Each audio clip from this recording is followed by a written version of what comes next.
Por séculos, só de ouvir o nome Arquivos Secretos do Vaticano, a gente já imagina um monte de coisa, né? Conspirações, segredos, tudo trancado a 7 chaves.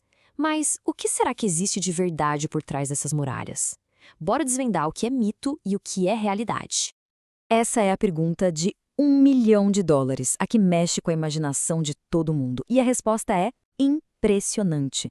Estamos falando de cartas de reis, anotações de julgamentos que mudaram o rumo da história, basicamente a correspondência oficial da Santa Sé por mais de 1.200 anos.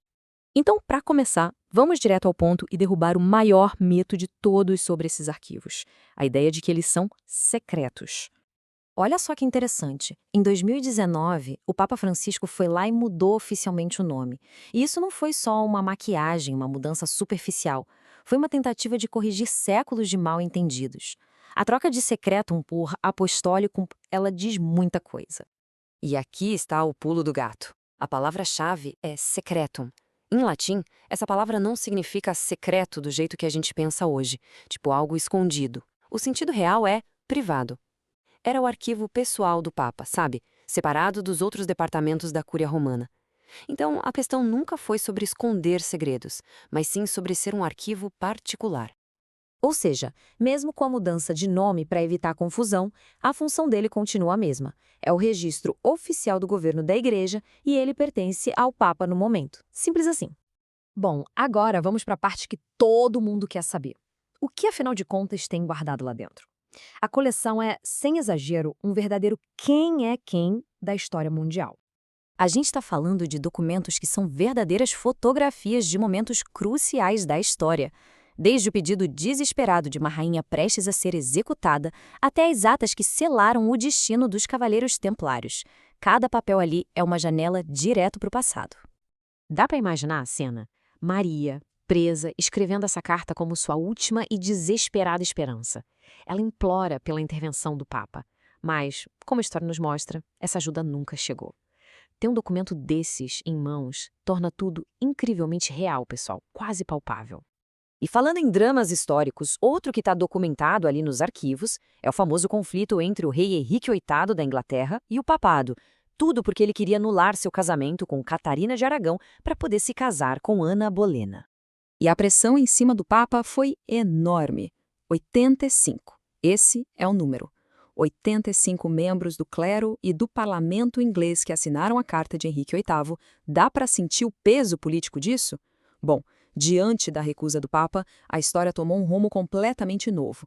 Henrique VIII simplesmente rompeu com Roma e fundou a Igreja da Inglaterra. E a lista de tesouros históricos não para por aí, não.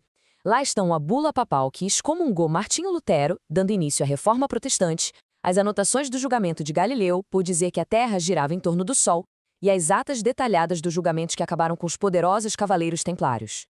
Agora, a pergunta que fica é: como uma coleção tão incrível conseguiu sobreviver por tantos séculos? Pois é, a história da sobrevivência desses arquivos é tão dramática quanto a dos documentos que eles guardam.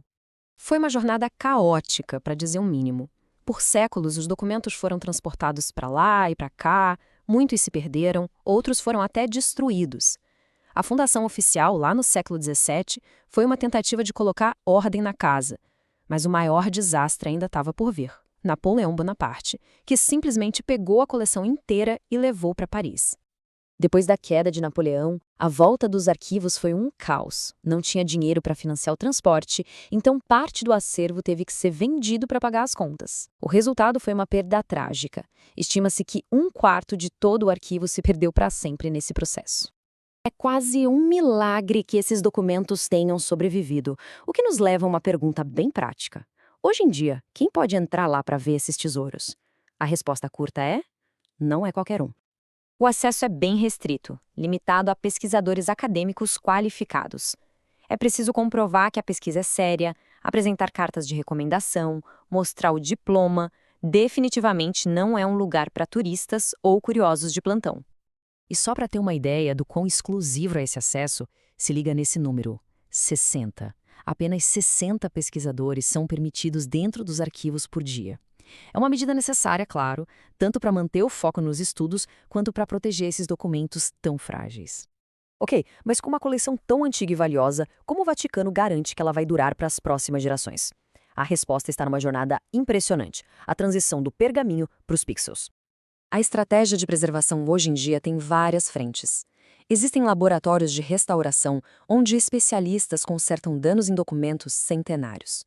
Cofres supermodernos que controlam o clima, mantendo a temperatura e a umidade perfeitas.